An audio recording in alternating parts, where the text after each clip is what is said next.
자, 이제 그럼 35번을 같이 해보겠습니다. 35번 유형은 다음 글에서 전체 흐름과 관계없는 문장은 이라고 나와 있죠. 그래서 우리가 일단은 무관한 문장 찾기인데 무관한 문장을 찾기 전에 조금 이거를 통해서 한번 감을 익혀봅시다. 여기 화면을 보면은 그림이 5개가 있어요. 이 그림 중에 스파이가 하나 있습니다. 그 스파이가 뭐예요? 다 찾을 수 있나요? 그렇죠. 스파이는 바로 누굽니까? 그렇죠. 가운데 있는 얘가 스파이예요. 이렇게 체크를 할 수 있죠. 그럼 우리가 얘가 스파이라고 이야기할 수 있는 건 뭐 때문이에요? 분명히 5개 그림이 다 다르게 생겼는데? 나머지 4개는 누구를 묘사하고 있습니까? 그렇죠. 펭수를 묘사를 하고 있죠. 근데 갑자기 가운데 나도 피읍으로 시작하는데 이런 스피즈가 삼지창 들고 얍얍 이러고 있어요. 그러면은 얘가 얍얍 이러고 있지만은 어때? 조금 다르게 생겼죠.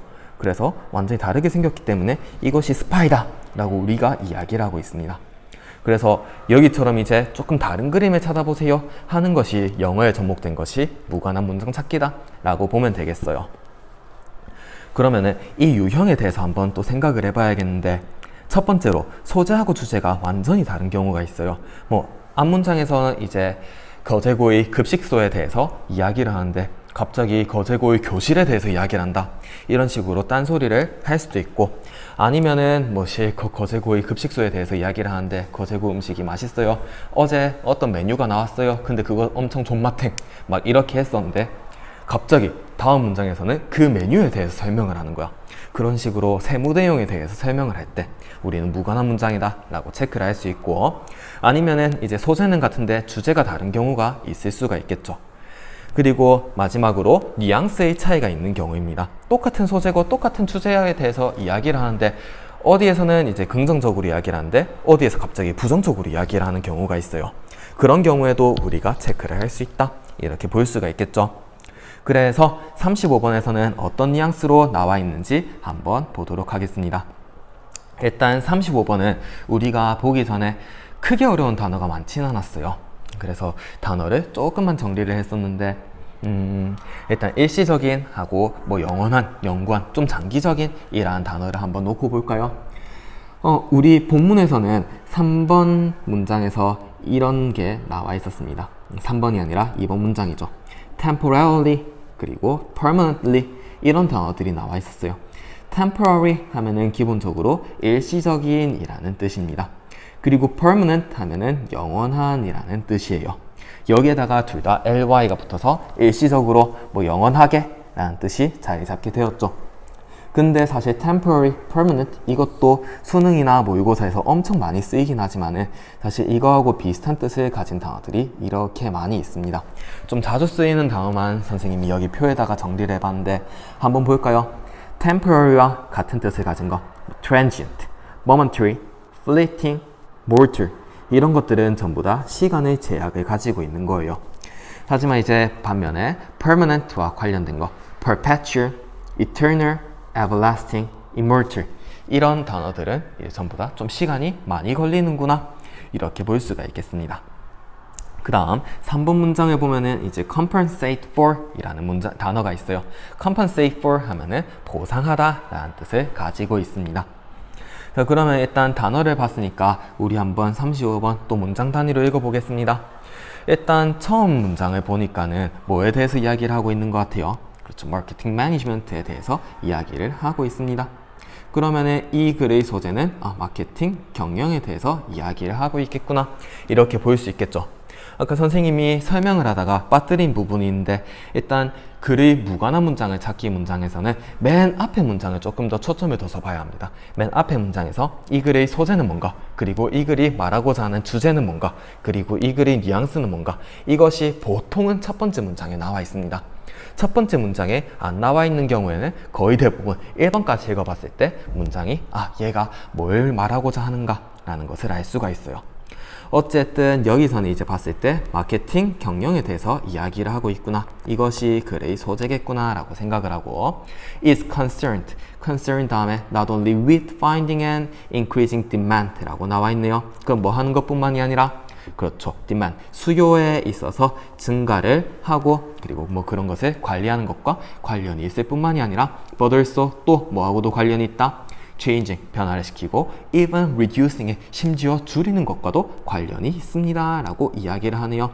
자, 그러면은 이제 마케팅 경영에 대해서 이야기를 하고 있었는데, 이 마케팅 경영이라는 것은 수요를 조절하는 것입니다. 수요를 뭐 하는 것도 있고, 그렇죠, 증가를 시키는 것도 있고, 수요를 감소를 시키는 것도 있구나 라고 이야기를 했네요. 그럼 우리가 이제 배웠던 거 옛날에 not only but also 라는 게 나와 있는데, 어떤 게 조금 더 중요하게 여겨지는 거예요? 그렇죠, but also 라는 부분이 조금 더 중요하게 여겨지는 거죠. 그래서 이제 마케팅 경영 중에서도 수요를 감소를 시키는 거에 대해서 조금 더 초점을 둬서 이야기를 하겠구나, 이렇게 보면 되겠습니다. 그리고 우리 문장에서 concern 다음에 with라는 표현이 나와 있습니다.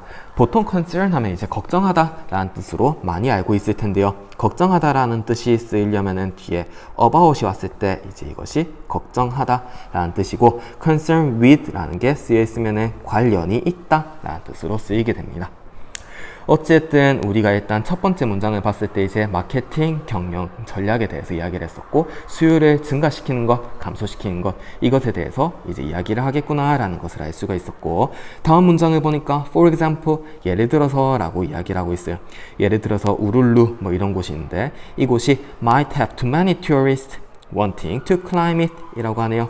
너무나도 많은 관광객을 가질 수가 있습니다. 근데 그 관광객은 어떤 사람이에요? 그렇죠, 우룰루, 이곳이 뭐 산인가 봐, 오르는 것을 원하는 너무나도 많은 관광객이 있어요.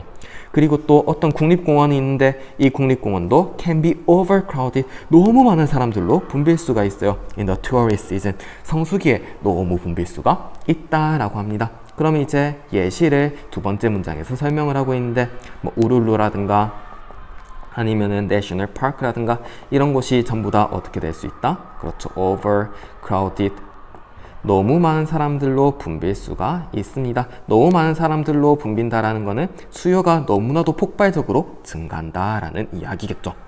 이런 경우에 이제 어떻게 해야겠어? 그렇죠, 수요를 조금 조절할 필요가 있겠죠. 그 다음 1번 문장에서 Powerful companies sometimes have trouble meeting demand during peak usage periods. 너무나도 많이 소비가 되는 시간 동안, peak usage periods 동안에 power companies, 전력회사들은 때때로 have trouble, 문제를 겪을 수가 있어요. 뭘 문제를 겪는데? 그렇죠, meeting demand 하면은 수요를 맞추는 데 있어서 문제를 겪을 수가 있습니다. 그래서 이제 앞 문장에서는 뭐 park라든가 우룰루라든가 이런 것을 했으면은 이제 1번 문장에서는 전력회사에 대해서도 이야기를 하고 있네요. 전부 다 수요를 맞추는데 어려움을 겪고 있다 라고 이야기를 합니다. 그 다음 2번 문장을 보니까 In these and other cases of excess demand, 어때요? 수요가 엄청나게 많은 거죠. 과도하다라는 표현을 썼기 때문에 문맥적으로 계속해서 이어지고 있다, 이렇게 볼 수 있겠고, The new marketing task called the marketing is to reduce demand temporarily or permanently 라고 이야기를 하네요. 그래서 필요로 되어지는 마케팅 과업이 있어요. 이 마케팅 과업이 디마케팅이라고 불리는 것인데, 이것이 무엇인고 하니 to reduce demand 하는 것입니다. 수요를 줄이는 것이죠. 일시적으로든 영구적으로든 수요를 줄이는 것이 바로 디마케팅 전략입니다 라고 이야기를 해요.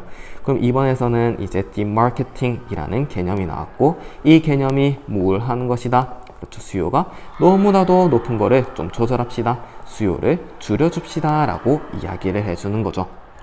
자, 그러고 이제 3번 문장으로 한번 가볼까요? 3번 문장을 보니까 effort should be made, 노력하는 것이 필요로 되어집니다. 근데 뭘 노력하는 건데?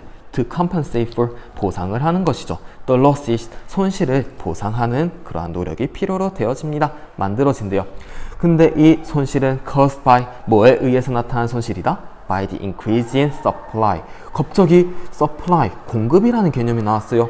공급이 증가함으로 일어나는 손실에 대해서 보상을 하는 노력이 필요하다? 아니, 분명히 앞에서는 이제 수요에 대해서 이야기를 했었어요. 수요가 너무 많기 때문에 수요를 줄여야 한다라는 그러한 개념이었는데, 갑자기 공급이 늘어났네? 공급이 늘어나면서 이것에 대한 보상을 해야 한다라고 이야기를 했습니다. 갑자기 뜬금없이 왜 공급 이야기가 나왔는데요? 뭔가 이거는 이야기가 안 되는 것 같아. 소재 자체가 조금 달라지게 됐죠. 그래서 3번 약간 이상한데, 조금 이상하다 생각하고 한번 4번으로 넘어가 봅시다. 그럼 만약에 3번이 답이 아니다, 문장이 적절했다 라고 하려면은 4번에서 어떤 거에 대해서 계속 이야기를 해야겠습니까? 그렇죠. 공급이 증가됐을 때 일어난 손실에 대한 뭔가 좀 잘못된 거를 보상하려는 노력, 이것에 대해서 추가적으로 설명하라는 예시라든가 정의라든가 이런 게 나와 있으면은 3번 답 아니네? 이렇게 체크를 할 수가 있겠습니다. 그런데 4번을 읽어보니까 어때요? The aim of the marketing is, 디마케팅 전략이라는 것의 the aim, 목표는 is not to completely destroy demand, 뭐 하는 것이 아니다? 그렇죠.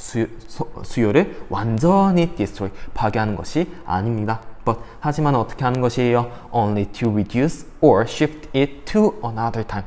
또 다른 시간대로 그러한 수요를 옮기고 아니면은 줄이는 것이 목표로 되어지는 것입니다. 라고 나와 있었죠. 그럼 4번 문장에서는 이제 또 supply가 아니라 뭐에 대해서 이야기를 하고 있습니까? 그렇죠. 수요에 대해서 또 이야기를 하고 있습니다. 수요를 완전히 없애자 하는 것이 아니다 라는 것이죠. 어떻게 하자? 그렇죠. reduce 하거나 아니면은 shift 하자. 이렇게 이야기를 하고 있는 것입니다.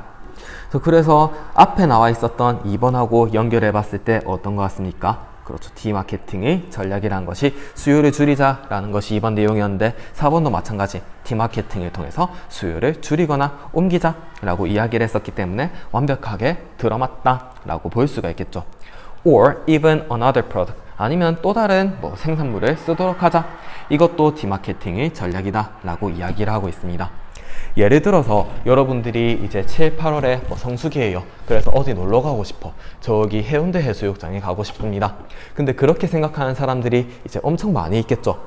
그러다 보니까 해운대 해수욕장에만 저기 7, 8월 동안 1000만 명이 몰려들었어. 그럼 어떻게 되겠어요? 사람들이 막 엄청 해수욕을 하고 싶은데 바다에 들어가지도 못하게 되겠죠. 그러다 보니까는 이제 해운대 해수욕장의 입장에서는 너무 8월 달에 몰리네 하면서 7월하고 6월, 9월로 사람들을 분산시킬 수도 있고, 아니면은 옆에 있는 송정 해수욕장이라든가 광안리 해수욕장, 저기 송도 해수욕장 이런 데 쓰세요 하고 분산을 시킬 수도 있겠죠. 그런 것을 우리는 디마케팅 전략이다 라고 이야기를 한다, 이렇게 정리를 해볼 수가 있겠습니다. 그러면서 5번 마지막으로 이제 정리를 하게 되네요. Thus, 그러므로 marketing management seeks to, 마케팅 경영은 추구를 합니다. 뭘 추구한다? Affect, 어떠한 영향을 추구를 하네요. The level, timing, and nature of demand, 수요의 정도라든가 타이밍이라든가 아니면 본성이라든가 이런 것에 영향을 끼치는 것을 이제 추구를 한대요. In a way, 어떤 방식으로 helps the organization achieve its objectives. organization 하면은 조직이라는 뜻이죠. 조직이 어떻게 하는 것이다? 그렇죠. 목표를 달성하는 것을 돕는 방식으로. 즉, 다르게 이야기를 했을 때 마케팅 경영은 조직이 그 목표를 달성하려고 한대요. 그것을 도와주는 방식으로 이제 수요의 정도라든가 아니면 시기 아니면 그러한 본성에 영향을 주는 것을 추구한다, 이렇게 정리를 할 수 있겠습니다. 그래서 5번은 마지막으로 정리한다, 이렇게 볼 수가 있었겠네요. 그러면은 이 글의 주제는 또 뭐라고 볼 수가 있겠어요? 그렇죠. 반마케팅 전략으로 본 마케팅 경영의 목적이다 라고 볼 수가 있겠죠. 그리고 35번 문제에서는 이제 주제가 명확하게 나와 있었기 때문에 여기서는 빈칸으로도 낼 수 있겠고 제목으로도 낼 수가 있겠습니다.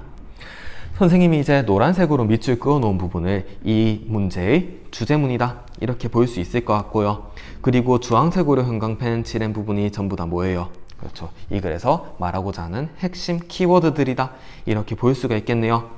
글의 흐름을 한번 보면은 마케팅 매니지먼트에 대해서 이야기를 하고 있어요. 그래서 이것이 관련이 있는 것이 이제 수요를 줄이고자 하는 것이구나. 그래서 예를 들어서 너무나도 overcrowded 됩니다. 이럴 때는 수요를 맞추는데 어려움을 겪게 되는 거죠. 그러다 보니까 나온 것이 디마케팅 전략이고, 이 디마케팅 전략이라는 것은 이제 일시적으로든 아니면은 영구적으로든 수요를 줄이는 것입니다. 수요를 줄이거나 아니면은 이제 옮기거나 또 다른 시간대 또 다른 프로덕트로 옮기는 것을 이야기를 하는 거죠. 그러다 보니까 이제 정리를 하는 것이 마케팅 매니지먼트에 대해서 전체적으로 정리를 하는 것입니다. 이렇게 할 수가 있었어요. 그리고 선생님이 또 여기에다가 이제 파란색으로 네모칸을 쳐놨네요. 요즘은 이런 문제의 유형이 잘 나오진 않습니다. 하지만은 이제 한 3, 4년 전만 하더라도 34번의 빈칸 문제 대신에 이렇게 두 개를 빈칸에 딱 뚫어놓고 알맞은 연결사로 적절한 것을 골라보세요 하면서 내는 문제들이 있었어요. 그래서 언제든지 이러한 유형이 다시 모의고사라든가 내신이라든가 에서도 물어볼 수 있기 때문에 여러분들은 잘 생각을 하고 한번 다음에 이런 게 나왔을 때 적용을 하면 되겠습니다. 일단 35번 문제는 여기까지 하겠습니다. 다 수고했습니다.